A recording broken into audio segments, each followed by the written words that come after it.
Je suis démasquée. Pourquoi moi en premier? Parce que si Louis ne s'était pas battu pour que j'aille le voir, il n'aurait pas cru ma démarche sincère. Vous jouez aux échecs quand tout le monde se contente de jouer aux dames. Charisme, répartie, confiance, ces trois mots font partie de l'ADN d'un des meilleurs avocats de New York, Harvey Specter.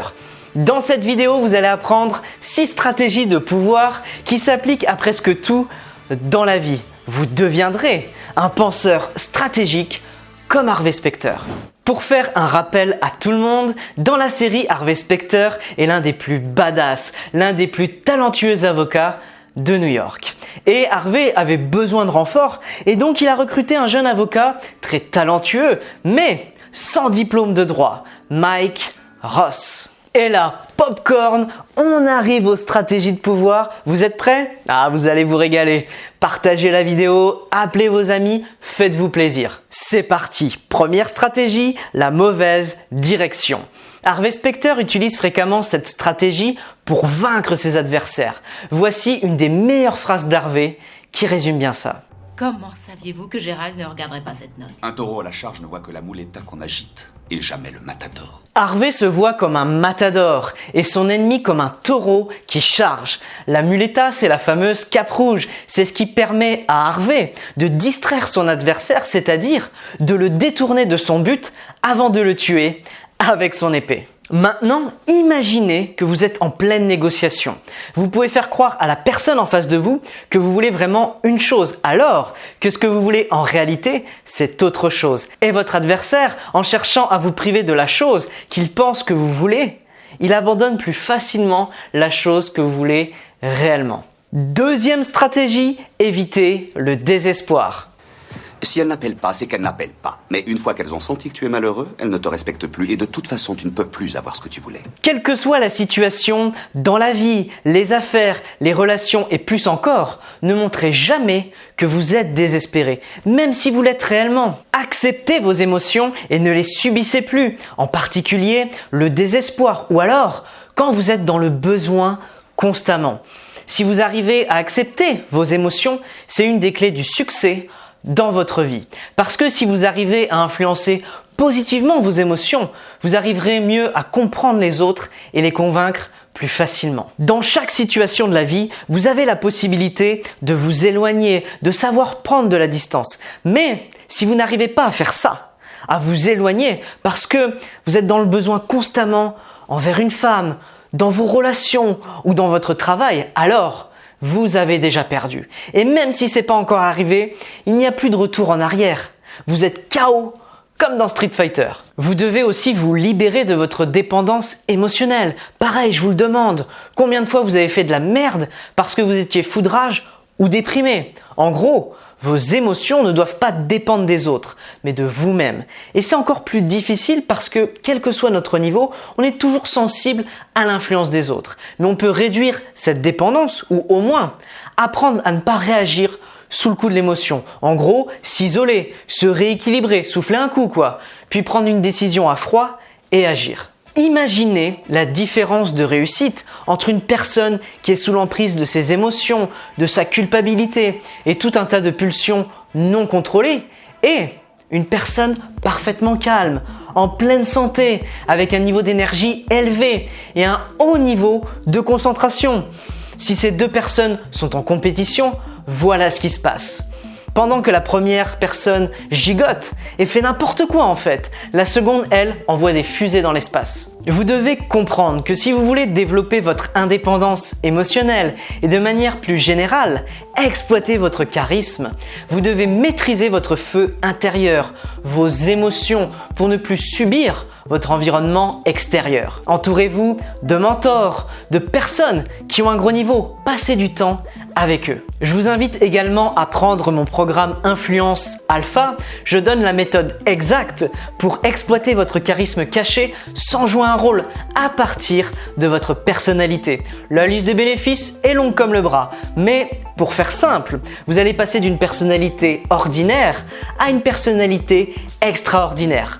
Bref, si vous voulez apprendre à exploiter votre charisme, cliquez sur le lien en description. Troisième stratégie, Concentrez-vous uniquement sur les points importants. Dans la saison 5, alors que Harvey défend Mike de poursuites judiciaires pour avoir pratiqué le droit sans diplôme, il calme un Mike anxieux, inquiet, en disant la chose suivante. Harvey, cette femme n'est pas là pour plaisanter. Cette femme doit prouver que tu es un imposteur, mais aux yeux du monde, tu es un excellent avocat et tu vas le rester. Et n'oublie pas, on n'a pas à prouver que tu es avocat. C'est à elle de prouver le contraire. Harvey sait que dans cette situation, il n'a pas besoin de disperser son énergie pour essayer de prouver que Mike est un avocat. Au contraire, il sait que tout ce qu'il a à faire, c'est de concentrer son énergie sur la lutte qu'il va devoir mener contre les quelques éléments de preuve dont dispose le procureur. En bref, vous devez comprendre qu'une situation, une affaire ou une négociation est soit perdue ou gagnée. Donc, ne consacrez pas et ne gaspillez pas votre énergie et vos efforts à des choses sans importance qui viennent vous brouiller l'esprit. Vous devez concentrer votre énergie sur des points précis qui vous aideront à résoudre une situation. Quatrième stratégie, diviser et conquérir. Dans la saison 6, épisode 6, Harvey espère désespérément que Kevin Miller témoigne contre son beau-père, William Sutter, afin de libérer Mike de prison dans le cadre d'un accord que Harvey a conclu avec la SEC, l'agence du gouvernement fédéral américain. Cependant, Harvey et Mike ne parviennent pas à persuader Kevin de le faire. Dans une telle situation, vous devez utiliser la stratégie de pouvoir, diviser et conquérir. Alors écoute-moi, je nous ai fait gagner du temps, mais j'ai besoin que tu fasses quelque chose. D'accord, je vous écoute. Sutter ne le sait pas encore, mais lui et moi allons venir ici demain pour répéter leur déposition avec Kevin. Il va falloir que tu nous fasses du très grand Sean Cahill pour qu'il se décide enfin à se mettre à On table. sera tous les quatre dans la même pièce. Je ne te demande pas de faire copain avec lui, mais de faire en sorte qu'il perde son sang-froid. Harvey demande donc à Mike de se faire passer pour Sean Cahill lors d'un entraînement à la déposition avec Sutter et Kevin afin de remuer le couteau dans la plaie. Je suis très Complètement reconnaissant de ce que Kevin a fait pour moi et il le sait. Ouais, c'est ça. C'était quoi cette réponse? Vous contestez le fait qu'il vous soit reconnaissant? Je ne vais pas répondre à cette question. Je suis en train de perdre mon temps. Il vous prépare à affronter Cahill. Je n'aurais pas eu à affronter Cahill si vous aviez fait votre boulot et que vous aviez fait annuler Et voilà, le on va procès. trouver quelqu'un d'autre pour courir tes conneries comme d'habitude. Tu as quelque chose à me dire peut-être? Non, à te faire subir plutôt. N'oublie pas à qui tu parles, Tu toi. risques pas d'oublier, je parle aux types qui ne pensent qu'à sa gueule et qui s'en contrefoutent des Arrête, autres. ça suffit. Ouais, ça suffit. C'est ton procès, c'est pas le mien. Et j'en ai fini avec tout ça. Comme j'en ai fini avec toi. En quelques minutes, Mike parvient à faire en sorte que Kevin et Sutter se crient dessus et la séance d'entraînement se termine lorsque Kevin déclare en avoir fini avec Sutter. À ce moment précis, Kevin est transformé, ce qui conduit à la libération de Mike. Donc, pour diviser et conquérir, il faut trouver un moyen d'amplifier la tension qui peut déjà exister entre deux personnes. Cinquième stratégie, position déraisonnable. Dans la saison 3, Ava Essington engage Harvey pour la défendre contre des accusations de corruption et une éventuelle peine de prison. Ce fonctionnaire, ce Richard Jensen, a l'air d'avoir des griefs contre moi personnellement et je ne sais même pas pourquoi. Moi, je sais. Il veut une tête sur un plateau. Pourquoi la mienne? Parce que ça fait 10 ans que votre société contourne les lois sur l'environnement. Il a une occasion de vous coincer, il va la saisir. Mais ce n'est pas d'avoir nui à l'environnement dont on m'accuse. Non, vous êtes accusé de corruption. C'est une attaque sérieuse qui arrive droit sur vous. Harvey tente de négocier un accord favorable avec le procureur américain Richard Jensen. Mais Richard Jensen refuse sans raison apparente. On n'est plus au bureau du procureur, c'est fini. Oh, je ne savais pas que notre amitié avait une date d'expiration. Ce n'est pas le cas, mais si on passe un accord sur cette affaire, la prison est non négociable. Tu te présentes aux élections. Oui, et alors? Tu veux un scalp.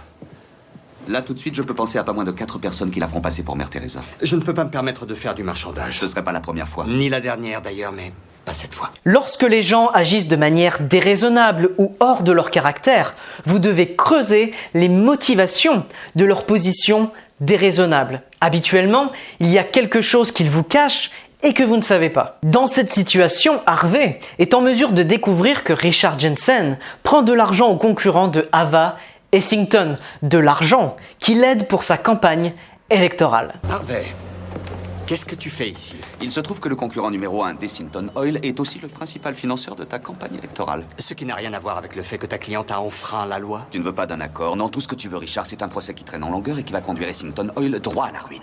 Tu croyais pouvoir me cacher un truc pareil? T'as bien joué ton coup, je l'avoue. Tu t'es admirablement arrangé pour t'éviter des poursuites, on dirait. 6e stratégie, la poker face. Avoir du cœur fait de vous un homme. Faible. Montrez que vous avez du cœur et on vous marchera dessus.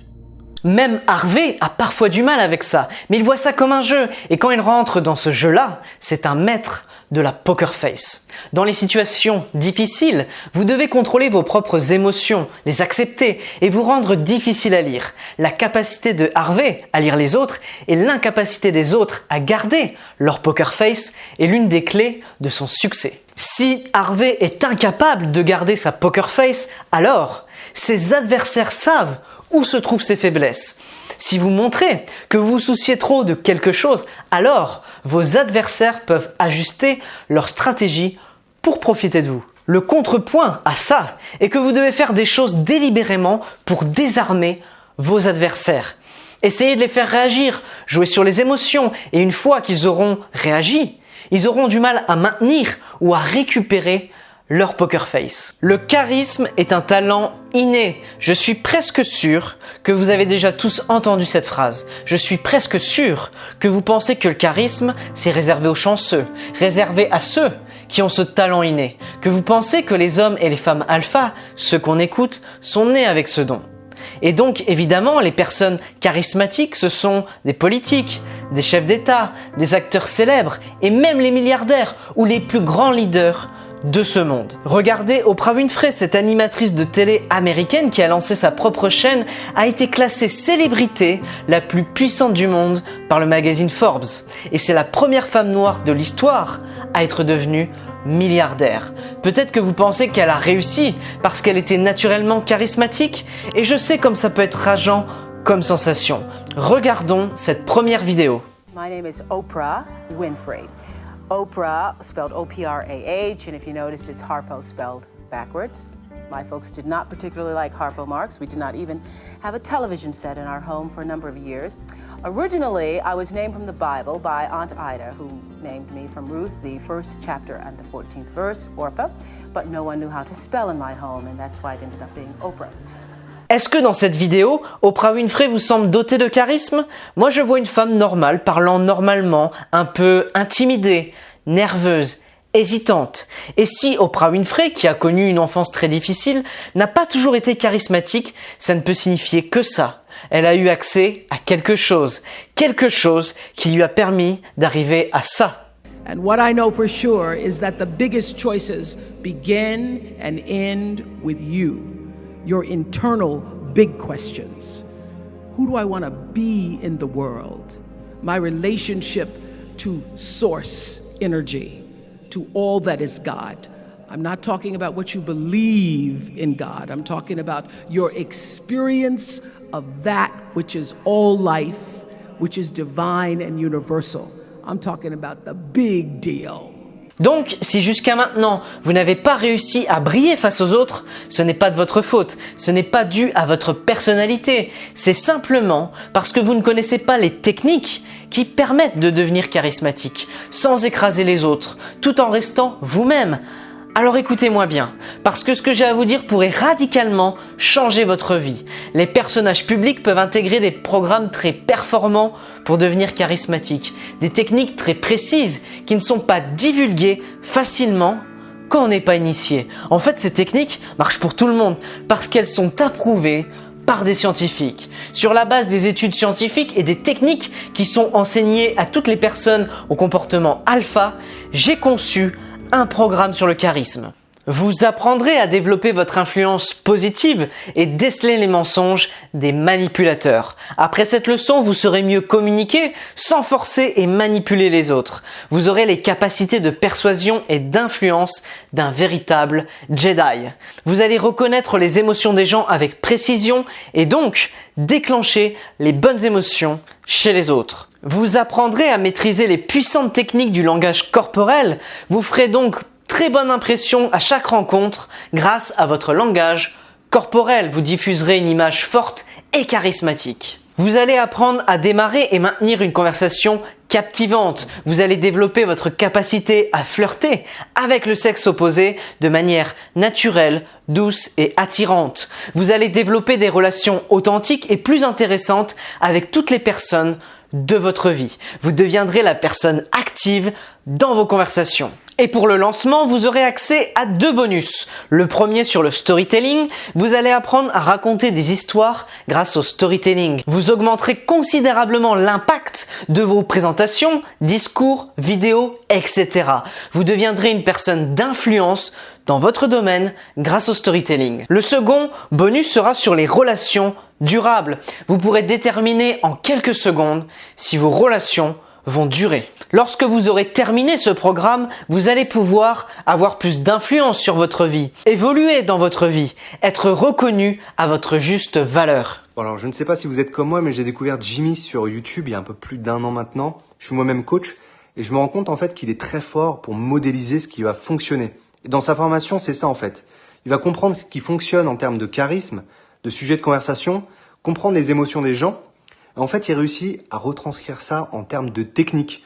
Chaque vidéo n'est pas très longue, et c'est ça qui est top, mais très concrète. En gros, vous regardez une vidéo, vous avez des exercices associés, et tout au long de la formation, vous allez développer vos compétences pour justement, au final, avoir une influence magnétique sur les gens, tout en restant authentique. Qu'est-ce que je peux dire à part foncer, c'est top.